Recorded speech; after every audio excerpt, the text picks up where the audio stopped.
In this video, I explain the practical consequences of multicollinearity. Although the ordinary least square estimator, which is beta cap in regression model, and this beta cap is BLUE, means best linear unbiased estimator. Here is question: what is best linear unbiased estimator? An estimator which has minimum variance among all estimators is called best linear unbiased estimator.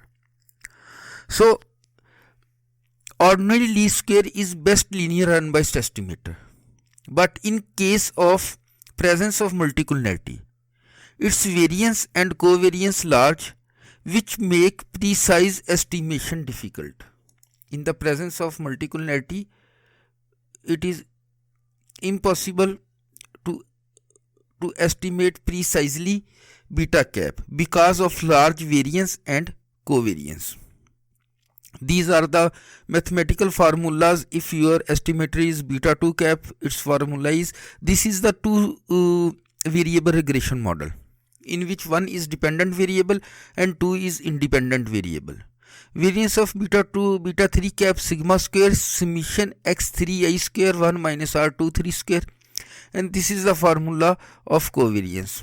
When correlation among two variables is very high, so it is very difficult to estimate precise estimate of beta 2 beta 3 cap.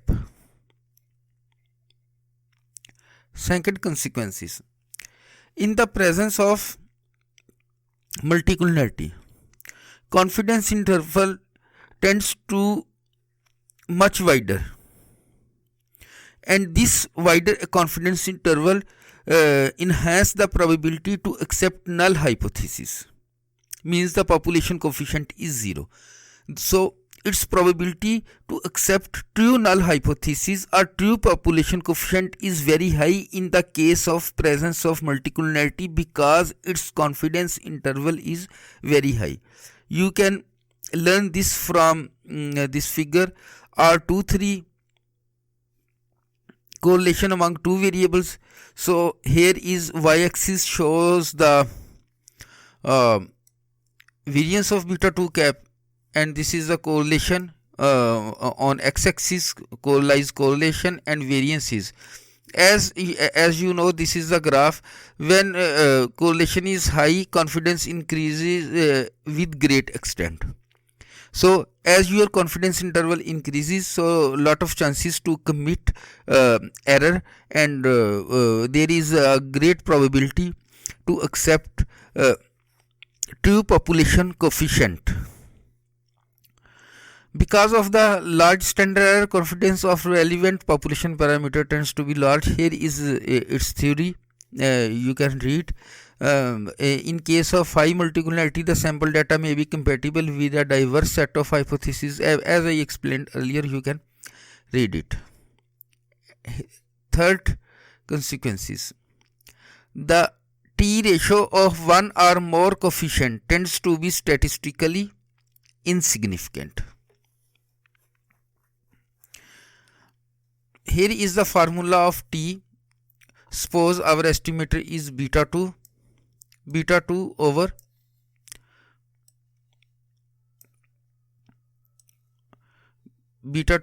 standard error of beta 2 cap. When standard error in case of presence of multicollinearity, as you know, we read in first consequences, practical consequences, that variance and covariance is large in the presence of multicollinearity.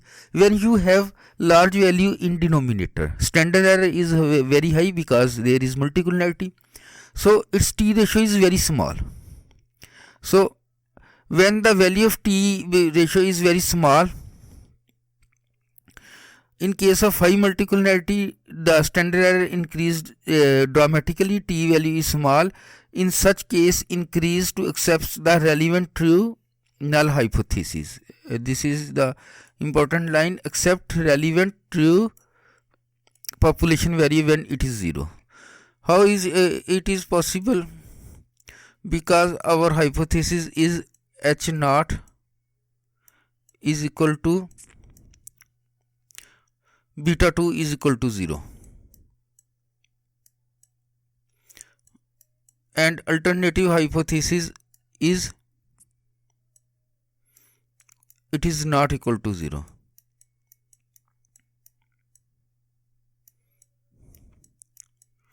So this is alternative hypothesis. When you have large value, t ratio is small, and suppose that this is the t distribution table. This is the critical value, and small value falls in this region. This is the acceptance region which leads to accept null hypothesis.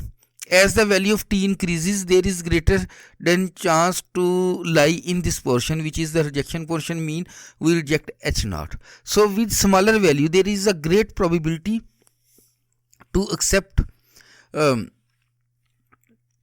hypothesis. Number 4. The t ratio of one or more coefficient is statistically insignificant. R square, which is called coefficient of determination, measures the goodness of fit is very high. Lekin its R square is very high. As you know, greater R square means model fitness of model is good. As R square close to 1, it means it is good fit. Consider the k variable linear regression model. This is the model yi beta 1 beta 2 x2i beta 3 x3i beta k xki plus ui. In case of high collinearity, one or more of the partial slope coefficient are statistically insignificant on the basis of t-test, but r square in this condition is very high, near to 0.9. So f-test can convincingly reject the hypothesis that beta 2 is equal to beta 3, so on is equal to beta k is equal to 0. So this is the one signal of multicollinearity. The OLS estimator and their standard error can be sensitive to small changes in the data. OLS estimators means ordinary least square estimator, and their standard error is very sensitive. When we make small changes in your dataset, in case of presence multicollinearity, because standard error is very high, so its results are dramatically changes. Thanks for watching. If you like video, click on like button and subscribe my channel Statisticians Club.